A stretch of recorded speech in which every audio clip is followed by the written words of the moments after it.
জন্মদাতা বাবা নিঃসন্তানকে বিক্রি করে দিল। 4-5 বছরের শিশু বাচ্চাকে হোটেলে বিক্রি করে দিল। কাজের কারণে মাঝে মাঝে শিশুটিকে নির্মমভাবে মারা হয়। আহারে জীবন, আহারে পাষণ্ড বাবা। জীবন থেকে নেওয়া বাস্তবে এই ঘটনাটি শুনে অন্তরাত্মা কেঁপে উঠল। আসুন আপনারা শুনুন জীবন থেকে নেওয়া এই ঘটনাটি। আমার বইনের আগে ছুড়ে আমার বাগিনাটা বেচা লাইছে আর জায়গায় কত হাজার টাকা বেচা আমি কইতারি না। বেচেছে কইছে যে মানে এই সেলের দাবি আর নাই, এই সেলে আপনারা টাকা নিয়ে নিয়েছে, ছেলে দিয়ে দিয়েছে। আমার বাগিনা ওই সময় বয়স হয়েছে গিয়া 3 বছর বা 4 বছর মারে ধরে তারে যে বাবু তুমি কান্দু কি আরে আমার আম্মারে পাই না, আমার আব্বারে পাই না। একটা হোটেলের ভিতরে বেচা কোনো কিছু গিয়া এটা বুঝতে পারছি। একটা বোন, ঠিক আছে, আমার আপন বড় বোন, ঠিক আছে, আমার বড় বোনের একটা কাহিনী। এই কাহিনীটা এটা একটা বাস্তব একটা কাহিনী, একেবারে সামনাসামনি একটা কাহিনী। এটা আমরা ঘরের মধ্যে আমার বোনের একটা বিয়ে দিছি। বিয়ে দেওয়ার পরে তার স্বামী আসিল, মানে আমরা গ্রামে আসিল। তো তার স্বামী কিটা করছে, আমার বাগিনা একটা আর বাগিনী একটা, এটা এই দুজন হয়েছে। হওয়ার পরে বাগিনীর একবারে ছোট, মনে হয় 2 মাস 3 মাস বয়স, আর বাগিনাটা একটু বড় আছিল। এইটি যে ফালাইয়া বোনটারে ফালাইয়া মানে আমার বোন জামাই চলে গেছে। ওই চলে গেছে কইতো করতাম। তারপর আমার বইনে চিন্তা করছে আমার স্বামী তো আইবে বাড়িতে, আইবে একদিন আইবে, তাহলে টানে অন্তত আইবে, সে আশায় আছে। হ্যাঁ, এই আশা থাকতে এ কি করছে, প্রায় 2-3 বছর হয়ে গেছে আইয়া না। 2-3 বছর হয়ে গেছে আসে না, আইয়া না। আমার বইনে এই বেদ কাজ করে কোনো মতালে। আর আমরা ওই সময় এত একটা অর্থ সম্মত তত একটা আসিল না যে বইনটাকে আমরা যে ইয়া কইরাম। যাক বইনে এইদিকে কাজ কাম কইরা দোলা বাচ্চা কাচ্চা মানে মানুষ করতে আছে। এরকম টাইমে 3 বছর হয়ে গেছে কি এরকম করতে 3 বছর পরে দেখছে আইয়া না। তো এখনো আমার বোনটা এখনো কইতাছে যে আমার জামাইটা কই আছে, গিয়া খুঁজ যাবার করোনা দরকার। খোঁজ দিয়ে গেছিল কোথায়, খোঁজ করে গেছে সিটাং গেছে, সিটাং হাটহাজারি, অনেক জায়গায় খুঁজছে, অনেক জায়গায় খুঁজছে। এর আগে খোঁজার পরে সিটাং হাটহাজারি গেছে। হাটহাজারি যাওয়ার পরে ওইখানে গিয়া দেখে যে সে আর একটা বিয়ে করছে। বউ গার্মেন্টসে কাজ করে, সে রিক্সা চালা ওইখানে। তো ওইখানে যাওয়ার পরে গিয়া জামাইরে গিয়া স্বামীরে গিয়া পাইছে। পাওয়ার পরে তো কইছে তুমি যে হালাই দিয়া এলিলে আমারে, আমি বাচ্চা কাচ্চা লই আমি বহুত কষ্টে আছি, জায়গা এখন ভাগ্য ভালো তোমার টয়া পাইছি। চিন্তা করছে যা জায়গা আইয়া লাইছে, বিয়ে আর একটা করছে, এও আমার বইনে মাইনা নিছে।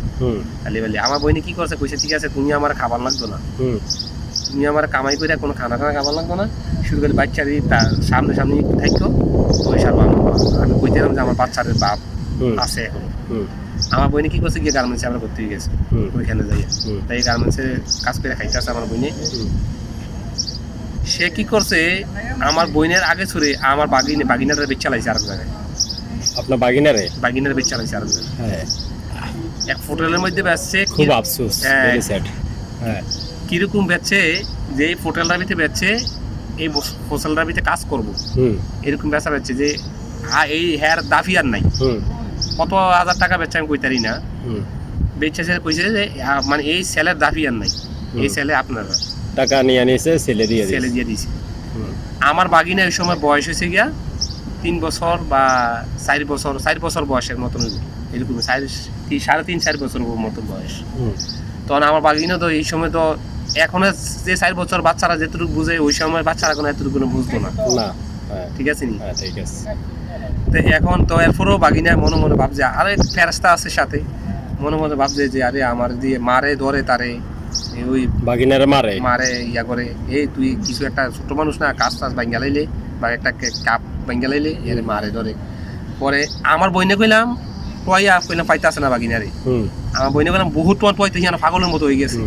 যাহার আমার ছেলেরা স্বামীরে জিজ্ঞাসা করে না, স্বামীরও জিজ্ঞাসা, স্বামীর কইছে স্বামীও টোয়া, স্বামী যে নিয়ে বেচা লাইছে এটা কইতাতো না। ওই জায়গায় দেখে না, অন্যদিকে খুঁজতে আছে, এই জায়গাতে যে আছে এটা মানে কি আছে না, কিভাবে বুঝবো। পয়তে এও এনে 1 বছরের মতো চলে গেছে। 1 বছরের মতো না পাইয়া আমার বইনে কাইন্দা ওই আমার বাগনিরা লইয়া আমার বইনে আইয়া দিছে আমরা বাড়িতে। আইয়া বাইরে কান্দাকাটি করে আড়াই দিছে।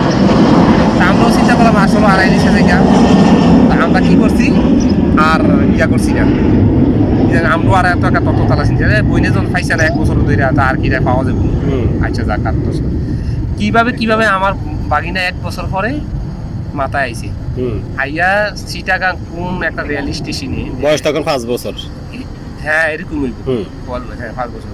কি করছে, রেল স্টেশনে আইছে চিটাগাং কোন একটা রেল স্টেশনে, স্টেশনের নাম আমি জানি না। আইছি আইয়া কানতে ছোট মানুষ আইয়া কানতে ইয়া মানে ট্রেনের মধ্যে উঠতে লাইছে, উঠটা ট্রেনের ভিতরে বইবে কান্তা আছে। কুমিল্লার এক লোক জিজ্ঞাসা করছে যে বাবু তুমি কান্দো কি আরে? কইছে আমি তো কান্দি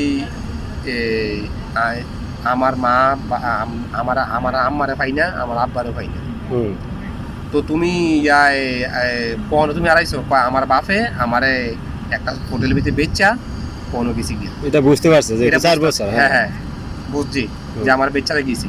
ওই হেরা বলে মারতো আর বলে হইতো তোর ভাই তোর বেচারে গেছে, তোর কেমন বাপ বারবার। হ্যাঁ তো এইটার কারণে বুঝছি। তখন আমার বেচারে গেছে, তখন আমি এই হোটেল তো বাগিয়াই বলছি।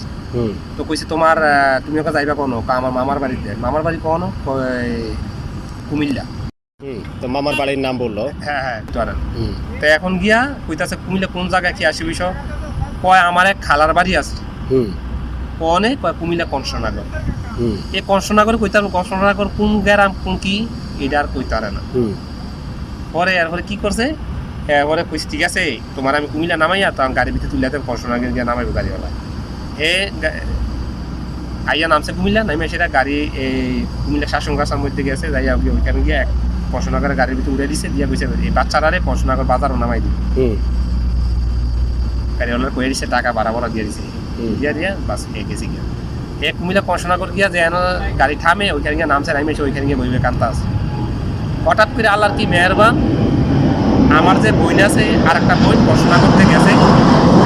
মানে আপনার যে বোনের স্বামী আরেকটা বিয়ে করে চলে গেছে, ওই বোন না আরেকটা বোন? আরেকটা বোন আমার মেজো বোন। মেজো বোন মানে হে কইছে যে আমার খালার বাড়ি আছে কুমিল্লা কংসনগর। হ্যাঁ। তো ওই মেজো বোনের ওই মেজো বোনের স্বামীয়ে এই কুমিল্লা কংসনগর দেয় যে বইবে কান্তা আছে। তো হেয়ারে দেখে তো সিগনাল আছে, কারণ ছোটকালে দেখছে। দেখে আরে আরে তুমি কইয়া তো আন্দা করে ধরছে, তুমি আইলে কই? তখন কইছে আমার আব্বু আমার বেচ চালাইছে, আমি তো বাইক দিয়ে গেছি। তো হ্যারে নিয়ে গেছে হ্যার খালার ভাই আমার বোনের ভাই। তাহলে আমার বোন আন্দা করে ধরে আদর আদর কইরা জলদি কইরা। হ্যাঁ না ফোন না, ওই সময় ফোন নাই। এখন তো আমার বাগিনা বিয়ার সাথে করে লাইছে। এখন তো এটা তো কমপক্ষে আরো 20 বছর 15-20 বছর আগের কথা আমি বলতেছি। এই 20-25 বছর হইব এর যে বয়সটা। তারপর কি করছে, এই সময় ফোনের যুগ ছিল না, তো এরপরে আমার বইনে জলদি করে আমরা বাড়িতে হেরে নিয়ে আইছি। আইয়া দেখছে আমার বড় আপাও এনে আছে। বড় আপা দিকে সন্তানের দিকে আবেগ আপ্লুত। কই তুই আইসো কি আসে বিষয়, তখন কইছে এমনি এমনি আমার বিচ চালাইছি। তুই জানোস কেমনি তোর যে বেড়ছে এর মা হেরে বাচ্চারা ভিতরে, তুই জানোস কেমনি? বা এমনি না আমার মারতো আর কইতো এই ফটো লড়া যে আমারে তোর ভাই তোরা বিচ্ছা গেছে, তোর কেমন দাম। তখন আমার বইনে এইসব ইয়া করে সেটা যারা স্বামী আশা বাদ দিয়া এখন আমার বইনে ইন্টারনেট লইয়া আসিল। তারপর আমার বইনটারে আমরা চিন্তা করলাম যে মহিলা মানুষ বাগনিটারে আমরা রাখিয়া বইনারে আমরা আরেক জায়গায় বিয়ে দিয়ে দিচ্ছি। আরেক জায়গায় বিয়ে দিয়ে দিয়েছি। হ্যাঁ আরেক জায়গায় বিয়ে দিয়েছি আমার বইনটারে। বিয়ে দেওয়ানোর পরে যাক ওই করে গিয়া ওই ঘরে যাইয়া একটা সন্তান হয়েছে, একটা ছেলে হয়েছে। আর এখন আমার বাগিনারে আমরা কি করছি, চেষ্টা করছি পড়ালেই করাইতে পারি না, বাগিনা যায় না। তারপর বাগিনারে বড় করছি, বাগিনারে ওমান আমরা বিদেশে নিয়ে আসছি, আমরা যে জায়গাতে আছি। আর বাগিনার আবার পড়ালেই করাইছি, মেট্রিক পাস করে আইএ কলেজে পড়ছে। কলেজ করার পরে এখন বিয়ে সাথে হয়েছে, মাসাল্লাহ ভালোই বিয়ে হয়েছে। এখন ইনশাল্লাহ বাগনির শ্বশুরবাড়ি খুব ভালো। আর বাগিনারও বিয়ে করাইছি বিদেশে আনানোর পরে, বিয়ে সেরে করাই এখন বাগিনার একটা মেয়ে। দুজনে দাম্পত্য জীবনে ভালো আছে? হ্যাঁ ইনশাল্লাহ এখন খুব ভালো আছে আলহামদুলিল্লাহ। আর আমার বোন যে বিয়ে দিয়েছি, বোনও ইনশাল্লাহ খুব ভালো আছে। বোনের জামাই আমরা বিদেশ নিয়ে আইছি, ইনশাল্লাহ খুব ভালো আছে, এখন খুব সুখী।